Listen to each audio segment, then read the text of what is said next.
Before lighting up the NFL and turning into a generational quarterback, Josh Allen struggled to even start on his Pop Warner team. Little did the farmer boy know that his life would be full of people doubting him, and this was just the beginning.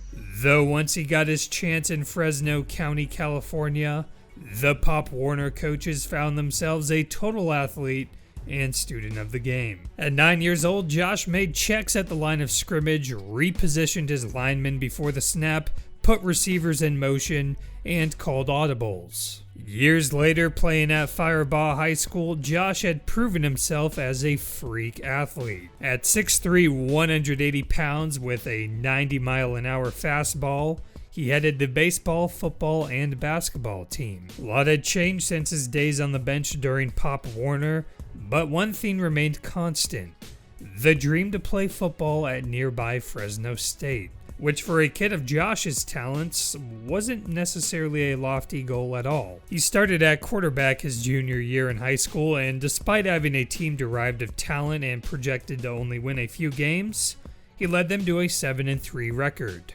He didn't quite have the speed, but he had his rocket arm, and that made his coaches believe he was going somewhere with that arm. Even though he wasn't super fast, he was quick, and he was smart. His high school offensive coordinator said he was doing zone reads before they were even teaching zone reads. In his senior year, the team went 10-2 as Allen threw for over 3,000 yards and 33 touchdowns to just 5 interceptions. The main problem with Allen as a prospect was there just weren't enough eyes on him. He hadn't played in many quarterback camps, and he was busy playing other sports and working on the farm as well. Plus, the town had produced only one D1 football player in its history. Still, Fresno State was certainly made aware.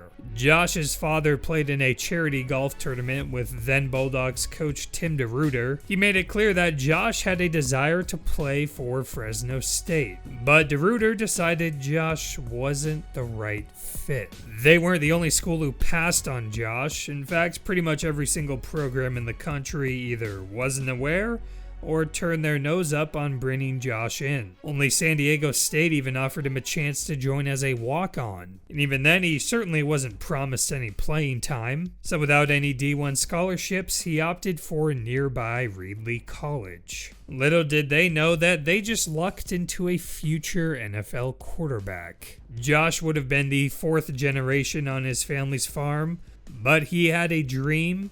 And if it meant going to community college for a year to finally get looks from D1 programs, then so be it. Once at Reedley, Josh didn't even start the first 3 games. But when he finally got in, he dominated. One Reedley coach said he was putting up ungodly numbers and making some incredible throws, but he was getting no love. I didn't understand it. I couldn't believe that nobody wanted him. He'd grown to 6'5", 238 pounds at this point, so you'd think the FBS letters would be flying in like Harry Potter's invitations to Hogwarts. But instead it was Josh who was the one sending the letters, begging for his chance. Unfortunately for him, most coaches won't even click on those emails that they get from dozens of recruits each day. To quote Mark Schleybaugh, his unsolicited emails went over like a loan request from a Nigerian prince. Rejection hit hard again. But one school did come to Reedley, although they weren't even there for Josh. Still, he caught the eye of a Wyoming coach, but they were still opting for 3-star prospect Eric Dungy. Only after they lost Dungy to Syracuse did Josh finally receive a scholarship offer. Ironically, that Wyoming coach, the man who in a way discovered Josh and urged Wyoming to recruit him, well, he was a former Fresno State assistant. Even then, Josh still circled back to his childhood dream school. But they committed themselves to Chase and Virgil, who started there for a while before transferring to southeastern Louisiana. At this point, though, Wyoming was all in on Josh becoming the face of the program.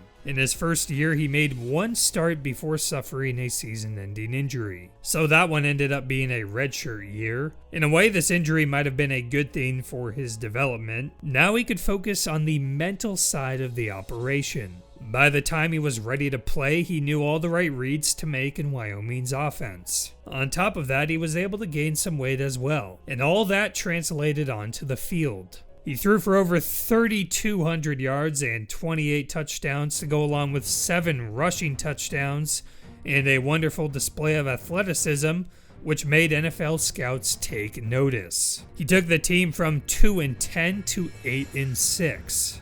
The quarterback nobody ever noticed was now getting looks from the NFL, which made him a prime candidate for the 2017 NFL Draft. Obviously, it was going to be tempting for someone who had been rejected all his life to finally take that final step and achieve the dream, and Josh even told his family he was turning pro. But later, his gut feeling told him no. He stayed for one more year and led Wyoming to an 8-5 record in 2017. After that, he declared for the 2018 NFL Draft. Despite concerns over low completion percentages, Josh's size and arm talent were just too good to pass up. Although not many people in the country had seen it, he'd been making special throws since high school. And after not receiving even one star as a high school prospect, Josh became a round 1 NFL draft pick. The Bills took him with the 7th overall pick in the draft. He was the 3rd quarterback off the board after Baker Mayfield and Sam Darnold. Of course, it didn't take long for Josh to beat out Nathan Peterman for the starting job. Overall, though, he had an up-and-down first season. He threw for more interceptions than touchdowns, and the worries about his completion percentage and accuracy had translated into the NFL. At times, he looked like yet another unpolished, big-arm quarterback that just couldn't get over his mistakes. The next year, he showed significant improvement and took the Bills to the playoffs, but they suffered a round 1 exit. In the 2020 offseason, Allen was focused on drastically improving his game. One of the key fixes was with his feet. His offseason technique coach, Jordan Palmer, told ESPN that Allen drastically changed his base, which eliminated an overstride in his throwing motion that also created more balance. In addition to that, he had a goal to stay more risk-averse, which in return would drop the turnover totals. That year, with the addition of Stephon Diggs, Allen took his game to another level, finishing 2nd in MVP voting. But enough people still thought it was a fluke. That included Patriots head coach Bill Belichick, who made it known behind closed doors that he didn't buy into the Allen hype. In the playoffs, the Bills took another step, but fell short of their goal against the Chiefs in the AFC Championship. In 2021, the Bills didn't quite have the same regular season success, but they opened the playoffs with a performance for the ages, humiliating Belichick's Patriots, then going toe-to-toe with the Chiefs in the playoffs. This time losing in overtime as heartbreak struck the city of Buffalo once again. The 2022 season has started off with a bang, as Allen is once again looking like a favorite to win NFL MVP. At this point, there aren't many doubters left. Really, the only mark against him is the lack of a Super Bowl ring, and that's what his purpose is from here on out. Redemption for the city of Buffalo after so many notorious years that ended in bitter defeat. Allen has been on the outs time and time again, but somehow, someway, he always finds a way. Now he seeks to do what no player has ever done: find a way to take the Bills to the promised land. Some say Fresno State still rejects Josh Allen's existence to this day.